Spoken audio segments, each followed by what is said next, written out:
In this video, I'm going to show you how we use 360-degree photography at the Marriott Library to preserve images of artifacts.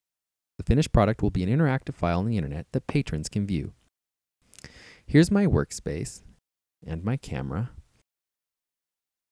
This is one of our lights, and below you'll see our tripod.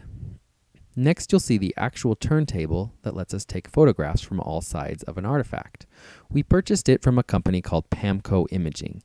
It has a 2-foot diameter that we can expand to 3 feet, and it can hold up to 200 pounds. This is the light tint that we use to give our artifacts even lighting.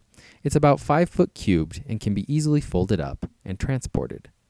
Around the back, you'll see our backlight. And that's our whole setup. It can all be easily folded up and transported to shoot at remote locations, so the artifacts don't always have to come to us if they're fragile. Here's the artifact I'll be photographing. It's a jaguar head whistle from Mexico, a souvenir from Chichen Itza. First, I go into the tent and place it on the turntable.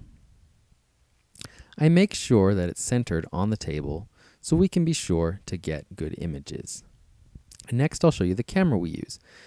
It's a Rebel T3i. I put it on the tripod, turn it on, and attach it to the computer via USB. We shoot in manual mode so we don't get any change in focus or iris. I make sure it's centered on the artifact, zoomed in, and focused.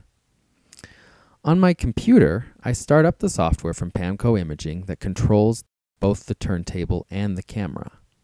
I name it Jaguar and take a look at the image. I come over here above the start button to set it to take 80 shots. 80 shots gives us a very smooth spin. I press start and the program takes it away. The table rotates a certain amount, stops, lets the camera take a picture, then rotates a little more. It takes about 6 minutes for 80 shots, and it's not the most interesting thing to watch. For your convenience, I'm showing you the turntable spinning much faster. The camera takes 80 shots spread evenly around 360 degrees. We take the images and combine them into a stop-motion animation. Next, you'll see the finished product. Here's the stop-motion animation of the photographs we just took. We also use another program provided by PAMCO Imaging to create an interactive JavaScript file that can be embedded in web pages. This allows patrons to click and drag to rotate the image at their leisure and see the artifact from all sides. So that's how the Marriott Library is using 360-degree photography to preserve images of artifacts. Thank you.